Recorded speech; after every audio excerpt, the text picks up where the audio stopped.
You're listening to Drummer Daily. This is episode number 140. I am your host, Daniel Hadaway, aka the Drum Coach, and I want to welcome you in for more exciting drum talk. Gather around the warm fireplace of drumming knowledge. I don't know. I just made that up on the spot, in case you couldn't tell. Hey, but speaking of episode numbers, in case you didn't know, as of maybe, I think right around episode 120, maybe somewhere a little more recent than that. But any more recent episodes of this podcast, I have show notes or links and all kinds of stuff. Anything we talk about in an episode, you can always find over on my website just by going to danielhadaway.com/ and then the episode number. So the notes for this episode, if there are any, will be at danielhadaway.com/140. So that's an easy way to always know if you think, hey, you mentioned that piece of gear, I don't know what that was. And instead of having to go back and rewind the episode of the podcast and try to figure out what it was that I said, you can just say, oh, you know, that was episode 140 that I'm listening to. So let me just go over there and go to danielhadaway.com/140 and find that out. So that's why I tell you what episode number it is at the beginning of the episode, so that you can know what we're talking about and where to find out about it if you want to. All right, so today I've got another awesome listener question that was written in. This one comes from Edmond, and he says, so my burning question is, as a teenager, how do I find the people that make a band, how do I find the people to make a band with or play music with? I'm kind of stuck because my friends don't really want to, and I'm a naturally shy person, so the idea of going out and finding people terrifies me. Any advice?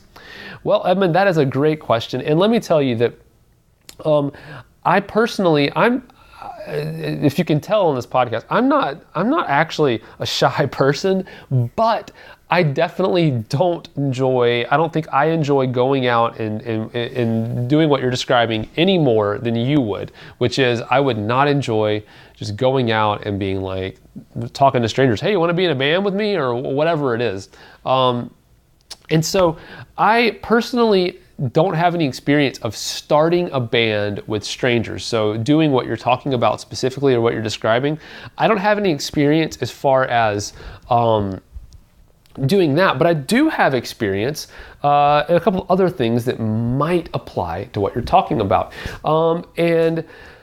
The first thing is this: I've always had, one or two friends that know that I play drums, even when I was younger and didn't know anybody and just moved to a new city. I was a teenager when I moved to Nashville and didn't know anybody.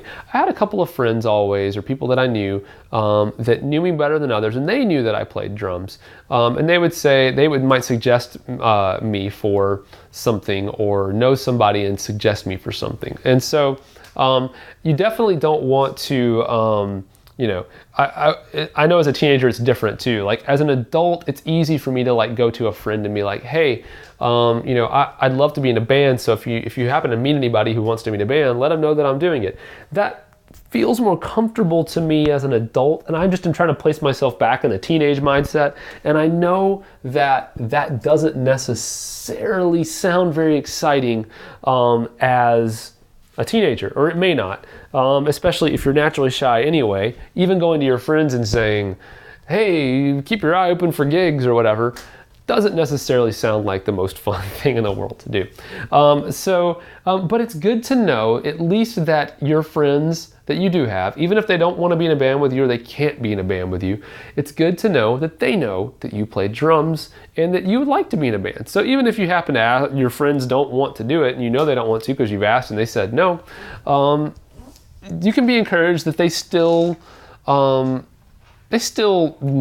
and that might be helpful to you down the road.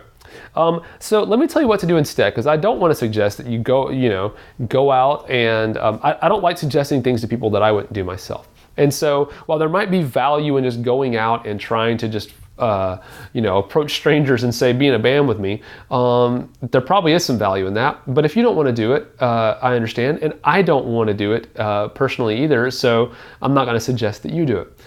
So what I would do instead, and I don't know if this is the case for you, but you do have to start making strides to put yourself out there.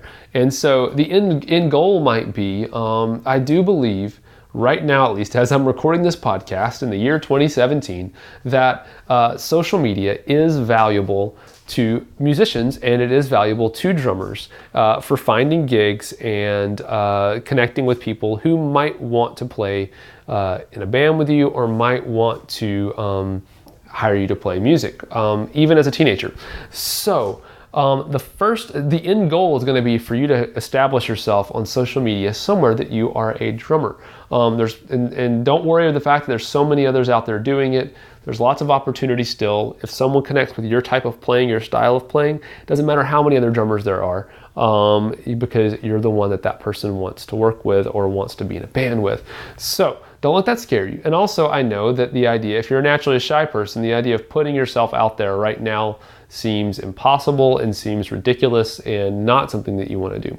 And so I don't want you to start there. I want you to know that you're working your way towards that, but I don't want you to do it before you're ready.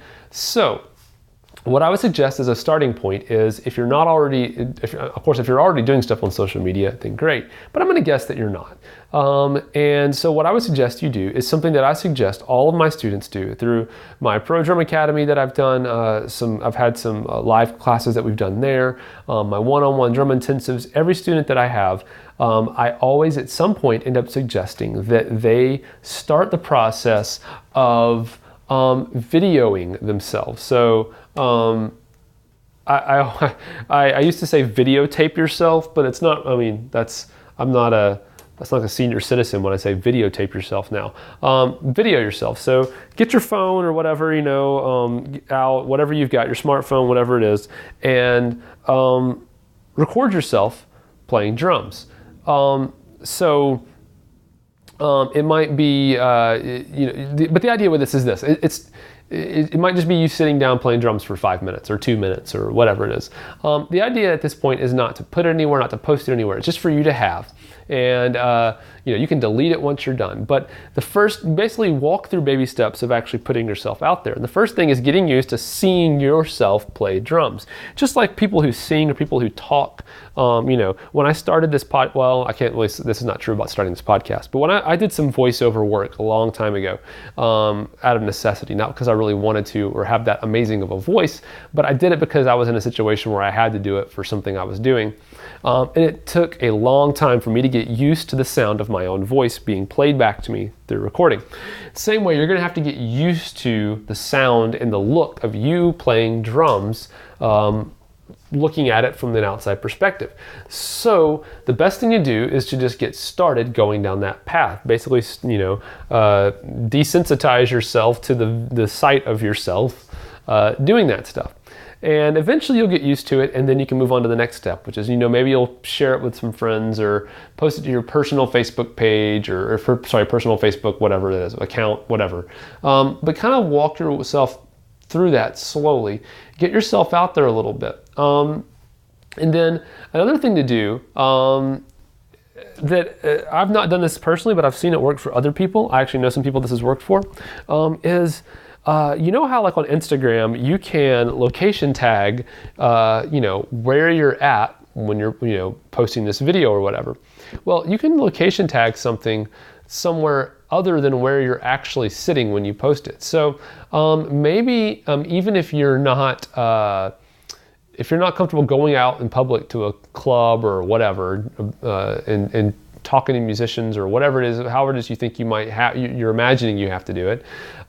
Maybe post a video to Instagram someday and post it, but location tag it for a show that's happening at a club in town. Location tag it at that club at the time that show's happening or somewhere around that. But the show would be artists that play similar music to what you want to do in a band.